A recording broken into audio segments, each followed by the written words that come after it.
জানিয়ে দিব এই মুহূর্তে হাতে পাওয়া সর্বশেষ আন্তর্জাতিক সংবাদ। শুরুতেই শিরোনাম, এরপরে বিস্তারিত। হিজবুল্লাহর সঙ্গে যুদ্ধের পরিণতি নিশ্চিত পরাজয় বলে মন্তব্য ইসরায়েলি পত্রিকার। এরপর জানাবো, ফিলিস্তিন রাষ্ট্র না থাকলে ইসরায়েলের অস্তিত্ব থাকবে না বলে মন্তব্য করেছেন সৌদি আরব। এরপরেই জানাবো, প্রতিরোধ ফ্রন্টকে পৃষ্ঠপোষকতা দিয়ে যাবেন নির্বাচিত প্রেসিডেন্ট পেজশকিয়ান। এরপরেই জানাবো, যুদ্ধ শুরু হলে লেবানন ইহুদিবাদীদের জন্য জাহান্নামে পরিণত হবে বলে মন্তব্য ইরানের। এবং সর্বশেষ জানিয়ে দেব, গাজা যুদ্ধে 1500 ইসরায়েলি সেনা নিহত হয়েছে বলে মন্তব্য হিজবুল্লাহ নেতা হাসান নাসরুল্লাহর। শুনছিলেন সংবাদ শিরোনাম, এবারে বিস্তারিত। হিজবুল্লাহর সঙ্গে যুদ্ধের পরিণতি নিশ্চিত পরাজয় বলে মন্তব্য ইসরায়েলি পত্রিকার। তেল আবিব থেকে প্রকাশিত একটি পত্রিকা লেবাননের বিরুদ্ধে সম্ভাব্য সর্বাত্মক যুদ্ধের ব্যাপারে তেল আবিবের প্রতি হুঁশিয়ারি উচ্চারণ করে লিখেছেন, হিজবুল্লাহর সঙ্গে ব্যাপকভাবে যুদ্ধ হলে ইসরায়েল নিশ্চিতভাবে পরাজিত হবে। আল আকসা তুফান অভিযান শুরু হওয়ার পর লেবাননের হিজবুল্লাহ তার ভান্ডারে থাকা নিখুঁত সমরাস্ত্র দিয়ে ইসরায়েলের উত্তর অঞ্চলে হামলা শুরু করে। ওই হামলার ফলে উত্তর ইসরায়েলের বিস্তীর্ণ এলাকায় অধিবাসীরা তাদের ঘরবাড়ি ফেলে দক্ষিণ দিকে পালিয়ে যায়। ইসরায়েলি গণমাধ্যম পালিয়ে যাওয়া ইহুদিবাদীর সংখ্যা 60,000 বলে উল্লেখ করেছেন। প্রকৃত সংখ্যা আরও অনেক বেশি হতে পারে বলে মনে করা হয়। কার্যত লেবানন সীমান্ত অঞ্চলগুলোতে হিজবুল্লাহর হামলায় ইসরায়েলি বাহিনী অসহায় হয়ে পড়েছে এবং বিষয়টি ইহুদিবাদী কর্মকর্তাদের মারাত্মকভাবে ভাবিয়ে তুলছে। পালস টুডের রিপোর্ট অনুসারে ইসরায়েলি দৈনিক হারেদ লেবাননের সঙ্গে যুদ্ধের ফলাফল সম্পূর্ণ পরাজয় শিরোনামের এক সংবাদ বিশ্লেষণে লিখেছেন, লেবাননের বিরুদ্ধে ব্যাপকভাবে যুদ্ধ শুরু হলে, বিশেষ করে দেশটির বিরুদ্ধে স্থল অভিযান চালালে ইসরায়েল ভয়াবহ পরাজয়ের সম্মুখীন হবে। লেবাননে ব্যাপক ভিত্তিক হামলা চালিয়ে মূলত দক্ষিণ লেবানন দখল করতে চায় ইসরায়েল। এর মাধ্যমে তেল আবিব দক্ষিণ লেবানন থেকে হিজবুল্লাহকে উৎখাত করার বাসনা পোষণ করে। কিন্তু দৈনিক হারেজ লিখেছেন, ইসরায়েলি বাহিনীর এই কাজ করার কোনো সমর্থন নেই। এটি সংবাদ বিশ্লেষণ করে বলা হয়েছে, ইসরায়েলের পক্ষে লিতানি নদী পর্যন্ত দক্ষিণ লেবানন দখল করা সম্ভব নয়। ইসরায়েলি সেনারা বড়জোর যেটি করতে পারে সেটি হচ্ছে সীমান্তে সীমিত আকারে এতটুকু অভিযান পরিচালনা করা যাতে উত্তর ইসরায়েল থেকে যারা দক্ষিণ দিকে পালিয়ে গেছে তারা তাদের ঘর বাড়িতে ফিরতে নিরাপদ বোধ করে। লেবানন সীমান্তবর্তী পরিস্থিতিকে অত্যন্ত জটিল আখ্যায়িত করে ইহুদিবাদী পত্রটি লিখেছেন, এমনকি সেরকম কোনো সীমিত পর্যায়ের অভিযানের ফলেও উত্তেজনা ভয়ঙ্করভাবে বেড়ে যেতে এবং পরিস্থিতি নিয়ন্ত্রণের বাইরে চলে যেতে পারে। দৈনিক হারেজ আরও লিখেছেন, ইসরায়েলের সামরিক পদক্ষেপের যে জবাব হিজবুল্লাহ দেবে তাতে যুদ্ধ আর স্বল্প বা অল্প পর্যায়ে সীমিত থাকবে না, বরং ভয়াবহ আকার ধারণ করবে। সেক্ষেত্রে ইসরায়েলের কৌশলগত অবকাঠামোতে হিজবুল্লাহ হামলা হবে এবং যুদ্ধের প্রথম ধাক্কায় ইসরায়েলের বিদ্যুৎ সরবরাহ ব্যবস্থা বন্ধ হয়ে পড়বে। এদিকে আরেক ইসরায়েলি দৈনিক ওয়াদিওয়াত আহরোনট লিখেছেন, লেবাননের হিজবুল্লাহর কাছে উচ্চ ক্ষমতা সম্পন্ন সামরিক সরঞ্জাম এবং অত্যন্ত বিপজ্জনক সামরিক প্রযুক্তি রয়েছে। লেবানন সীমান্ত দিয়ে ইসরায়েলি নির্বিঘ্নে শত শত ড্রোনে ঢুকে পড়ার ঘটনায় প্রমাণিত হয়েছে ইসরায়েলের আকাশ প্রতিরক্ষা ব্যবস্থা এসব ড্রোন মোকাবেলা করতে সক্ষম নয়। দৈনিক ওয়াদিওয়াত আহরোনট আরও লিখেছেন, হিজবুল্লাহর এই হুমকি মোকাবেলা করার জন্য ইসরায়েলি বাহিনী মরিয়া হয়ে উঠছে।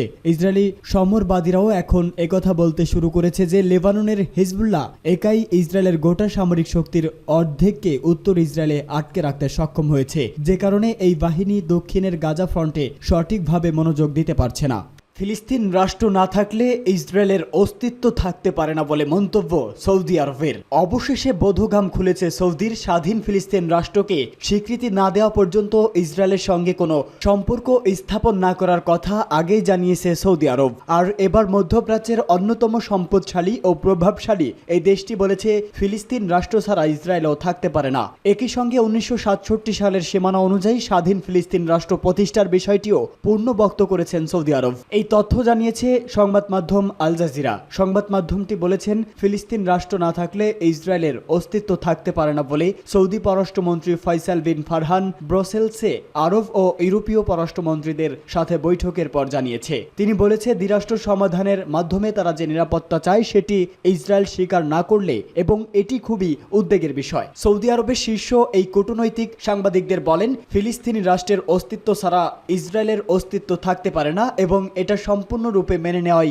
প্রয়োজন ইসরায়েলের। সৌদি পররাষ্ট্রমন্ত্রী ফয়সাল বিন ফারহান আরও বলেন, ফিলিস্তিন রাষ্ট্র প্রতিষ্ঠার মাধ্যমেই নিরাপত্তা পাবে ইসরায়েল। তাই আমরা আন্তরিকভাবে আশা করি ইসরায়েলের নেতারা বুঝতে পারবেন যে আন্তর্জাতিক সম্প্রদায়ের সাথে মিলে কাজ করাটা তাদের স্বার্থেই ভালো, আর সেটি শুধুমাত্র ফিলিস্তিনি কর্তৃপক্ষকে শক্তিশালী করাই নয়, বরং 1967 সালের সীমানা অনুযায়ী একটি ফিলিস্তিন রাষ্ট্র প্রতিষ্ঠা করা।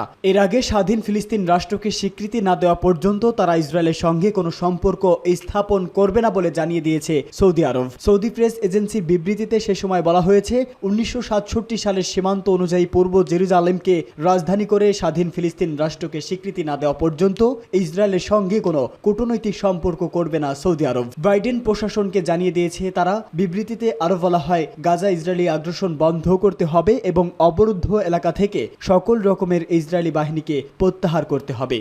প্রতিরোধ ফ্রন্টকে পৃষ্ঠপোষকতা দিয়ে যাবেন নির্বাচিত প্রেসিডেন্ট পেজেশকিয়ান। ইরানের নির্বাচিত প্রেসিডেন্ট মাসুদ পেজেশকিয়ান বলেছেন, তার সরকারের শাসন আমলে মধ্যপ্রাচ্যের প্রতিরোধ ফ্রন্টের প্রতি ইরানের সমর্থন অব্যাহত থাকবে। প্রেসিডেন্ট নির্বাচনে তিনি বিজয়ী হওয়ার পর লেবাননের হিজবুল্লাহ নেতা সৈয়দ হাসান নাসরুল্লাহ তাকে অভিনন্দন জানিয়ে যে বার্তা দিয়েছে, তার জবাবে পেজেশকিয়ান এর প্রতিশ্রুতি ব্যক্ত করেছেন। তিনি বলেন, প্রতিরোধ আন্দোলনগুলো অবৈধ ইহুদিবাদী ইসরায়েল সরকারকে তার অপরাধী পরিকল্পনাগুলো বাস্তবায়ন করতে দেবে না। ইরানের নির্বাচিত প্রেসিডেন্ট বলেন, অবৈধ ইহুদিবাদী সরকারের বিরুদ্ধে লড়াইরত আঞ্চলিক প্রতিরোধ ফ্রন্টকে ইসলামিক প্রজাতন্ত্র ইরান সবসময় পৃষ্ঠপোষকতা দিয়ে আসছে। তিনি বলেন, আর এই সমর্থনের বিষয়টি নিহিত রয়েছে ইসলামী প্রজাতন্ত্র ইরানের মৌলিক নীতিমালায়। ইমাম খামেনির উপদেশে এবং সর্বোচ্চ নেতা আয়াতুল্লাহ সৈয়দ আলী খামেনির দিক নির্দেশনায় পেজেশকিয়ান বলেন, আমি আত্মবিশ্বাসী যে পশ্চিম এশিয়ার প্রতিরোধ আন্দোলনগুলো এই অবৈধ সরকারকে ফিলিস্তিনের নিরপরাধ জনগণ ও এই অঞ্চলের জন্য জাতির বিরুদ্ধে যুদ্ধংদেহী ও অপরাধমূলক নীতি অব্যাহত রাখতে দেবে না। পেজেশকিয়ান সৈয়দ নাসরুল্লাহর পাশাপাশি লেবাননের জনগণের উন্নতি ও সমৃদ্ধি এবং ইসরায়েলের বিরুদ্ধে হিজবুল্লাহ যোদ্ধাদের বিজয় কামনা করেন। যুদ্ধ শুরু হলে লেবানন ইহুদিবাদীদের জন্য জাহান্নামে পরিণত হবে বলে মন্তব্য করেছেন ইরান। ইসলামী প্রজাতন্ত্র ইরানের ভারপ্রাপ্ত পররাষ্ট্রমন্ত্রী আলী বাকিরি কানি বলেছেন, ইহুদিবাদী ইসরায়েল যদি লেবাননের বিরুদ্ধে যুদ্ধ শুরু করে তাহলে যুদ্ধক্ষেত্র দখলদারদের জন্য জাহান্নামে পরিণত হবে, আর যেখান থেকে তারা কখনোই বের হতে পারবে না, কারণ জাহান্নাম থেকে কেউ কোনোদিন বেরোতে পারেনি। ইরানের পররাষ্ট্রমন্ত্রী লেবাননের ইসলামী প্রতিরোধ আন্দোলন হিজবুল্লাহকে ইহুদিবাদী ইসরায়েলের বিরুদ্ধে শক্তিশালী খেলোয়াড় হিসাবে প্রশংসা করেন। ইরানের মন্ত্রিসভার সাপ্তাহিক বৈঠকের অবকাশে সাংবাদিকদের কাছে এসব কথা বলেন আলী বাকেরি কানি। ইসরায়েল সম্প্রতি লেবাননের বিরুদ্ধে সর্বাত্মক যুদ্ধ শুরুর হুমকি দিয়েছেন। এ নিয়ে দুই পক্ষের মধ্যে মারাত্মক উত্তেজনা বিরাজ করছে। আলী বাকেরি কানি বলেন, লেবাননের প্রতিরোধ আন্দোলন খুবই শক্তিশালী ভূমিকা পালন করছে, যা আন্তর্জাতিক এবং কূটনৈতিক ক্ষেত্রে প্রতিরোধ সৃষ্টি করছে। যুদ্ধ শুরু হলে লেবানন নিশ্চিতভাবে দখলদার ইসরায়েলের জন্য জাহান্নামে পরিণত হবে, যেখান থেকে তারা বের হতে পারবে না। গত 7 অক্টোবর ইহুদিবাদী ইসরায়েল গাজায় বর্বর আগ্রাসন শুরু করার পর থেকে হিজবুল্লাহর যোদ্ধারা ইসরায়েলের বিরুদ্ধে নিয়মিতভাবে হামলা চালিয়ে আসছে। হিজবুল্লাহ বলছে, গাজায় আগ্রাসন বন্ধ করলেই শুধুমাত্র ইসরায়েলের বিরুদ্ধে তাদের হামলা বন্ধ হবে। গাজা যুদ্ধ শুরুর পর থেকে 1500 ইসরায়েলি সেনা নিহত হয়েছে। হিজবুল্লাহ নেতা হাসান নাসরুল্লাহ তথ্য। লেবাননের ইসলামী প্রতিরোধ আন্দোলন হিজবুল্লাহর মহাসচিব সৈয়দ হাসান নাসরুল্লাহ বলেছেন, গাজা যুদ্ধ শুরুর পর থেকে এ পর্যন্ত আঞ্চলিক প্রতিরোধ যোদ্ধাদের হামলায় 1500 দখলদার সেনা নিহত হয়েছে। সাম্প্রতিক মাসগুলোতে লেবানন ইসরায়েল সীমান্ত সংঘর্ষে নিহত দখলদার সেনাদের সংখ্যা এর মধ্যে অন্তর্ভুক্ত কিনা তা পরিষ্কার করেননি হিজবুল্লাহর মহাসচিব। গতকাল হিজবুল্লাহর সিনিয়র কমান্ডার মোস্তফা বদরুদ্দিন শাহাদাত বার্ষিকী উপলক্ষে দেওয়া ভাষণে এ তথ্য প্রকাশ করেছেন হাসান নাসরুল্লাহ। 2016 সালে সিরিয়ার রাজধানী দামেস্কে ইহুদিবাদী ইসরায়েলের হামলায় শহীদ হন মোস্তফা বদরুদ্দিন। গাজার প্রতিরোধকামী যোদ্ধা এবং হিজবুল্লাহর রকেট ও ড্রোন হামলায় হতাহত ইসরায়েলি সেনাদের কথা গোপন রাখে বর্ণবাদী সরকার। হিজবুল্লাহর মহাসচিব তার বক্তৃতায় আরও বলেন, গাজা উপত্যকায় 35,000-এর বেশি বেসামরিক নাগরিক হত্যা করলেও ইহুদিবাদী ইসরায়েল তাদের ঘোষিত কোনো লক্ষ্যই অর্জন করতে পারেনি। সূত্র পাস টুডে।